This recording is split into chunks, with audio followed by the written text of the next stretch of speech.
For over 40 years, two global superpowers, the United States and the Soviet Union, held the world in a state of suspended terror. They flirted with the idea of total annihilation, a nuclear war that would have meant the end of civilization as we know it. This was the Cold War. But beyond the headlines and the political posturing, what was really happening in the shadows, on the streets, and even in the stars? Let's travel back to October 1962. The world holds its breath. American spy planes flying high over Cuba capture shocking images, launch sites for Soviet nuclear missiles, just a stone's throw from American soil. Suddenly, the abstract threat of nuclear war becomes terrifyingly real. President John F. Kennedy addresses a nervous nation, announcing a naval quarantine of Cuba, a move that brings the two powers to the brink. Soviet Premier Nikita Khrushchev responds, accusing the U.S. of aggression. For 13 tense days, the world teeters on the edge of a nuclear abyss. Secret negotiations, back-channel communications, and a whole lot of political brinkmanship finally lead to a resolution. The Soviets agreed to dismantle the missile sites in exchange for a U.S. pledge not to invade Cuba and a secret agreement to remove U.S. missiles from Turkey. The immediate crisis is averted, but the Cuban Missile Crisis leaves a permanent scar on the global psyche, a chilling reminder of how close we came to the end. While the superpowers jousted on a global scale, the Cold War had a very real, very concrete epicenter, the city of Berlin. After World War II, Germany and its capital were divided among the Allied powers. The western part of Berlin became an island of democracy and capitalism deep inside communist East Germany. For years, East Germans seeking freedom used this route to escape. The Soviet-backed East German government, embarrassed by this mass exodus, decided to put a stop to it. Overnight, on August 13, 1961, residents of Berlin woke up to find their city being torn in two. Barbed wire fences were erected, which soon morphed into a formidable concrete barrier, nearly 100 miles long, complete with guard towers, armed patrols, and a deadly death strip. The Berlin Wall became the most potent symbol of the Iron Curtain, the stark division between East and West. Families were split apart, and the simple act of crossing a street became impossible.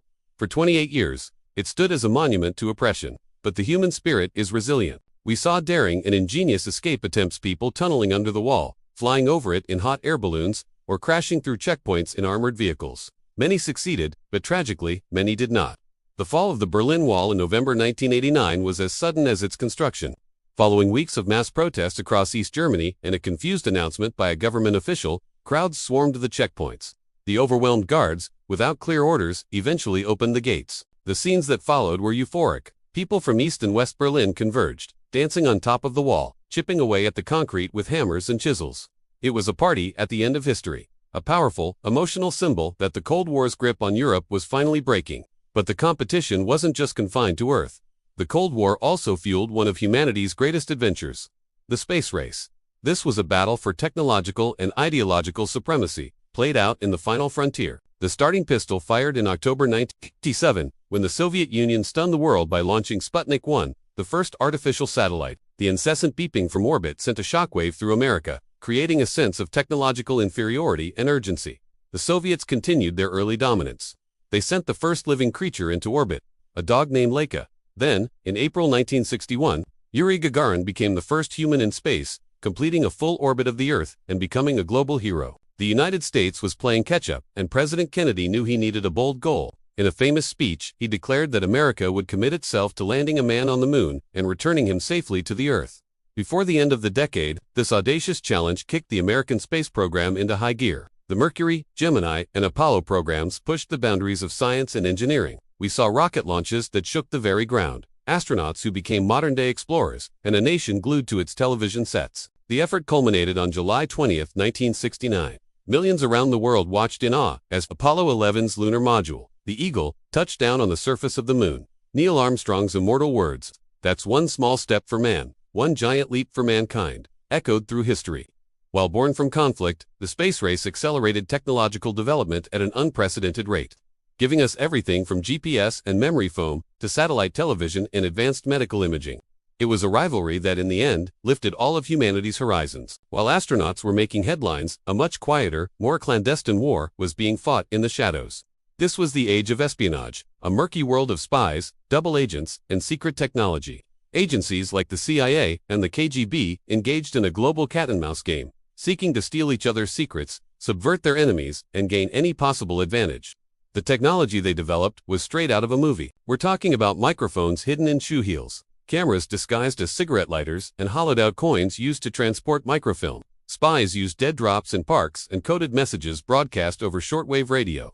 The tales of double agents like Kim Philby, who rose to the top of British intelligence while secretly working for the Soviets, reveal the deep paranoia and mistrust of the era. This constant battle for information was fought in embassies, government offices, and dark alleys around the world. It was a high-stakes chess match where a single piece of intelligence could shift the balance of power. Of course, the ultimate symbol of the Cold War's power was the atom bomb. Throughout the period, both superpowers engaged in a frantic nuclear arms race, building ever larger and more destructive weapons. To test these devices, they conducted hundreds of atmospheric and underground nuclear tests. The footage from this era is both uninspiring and utterly terrifying. We see the flash of light, brighter than the sun, followed by the iconic, horrifying mushroom cloud climbing miles into the sky. These tests, conducted in remote deserts and on distant Pacific atolls, demonstrated the catastrophic power mankind had unlocked. They served as a raw display of military might, a message from one superpower to the other. But they also had devastating environmental consequences and served as a constant, looming threat that hung over the heads of everyone on the planet. The doctrine of mutually assured destruction, or MAD-EBS, meant that any nuclear attack would be met with overwhelming retaliation, ensuring the annihilation of both sides. It was a fragile, terrifying peace, built on the promise of total destruction. By the late 1980s, the Soviet Union was facing severe economic problems and growing internal unrest. Under the leadership of Mikhail Gorbachev, policies of glasnost or openness and perestroika or restructuring were introduced. These reforms unintentionally unleashed forces that the state could no longer control. The fall of the Berlin Wall was the beginning of the end. One by one, the communist regimes of Eastern Europe collapsed. In 1991, the Soviet Union itself dissolved, formally ending the Cold War. The legacy of this era is complex and far-reaching. It shaped our political map, our technology, and our culture. It left us with the threat of nuclear weapons, but also with satellite communications and a man on the moon.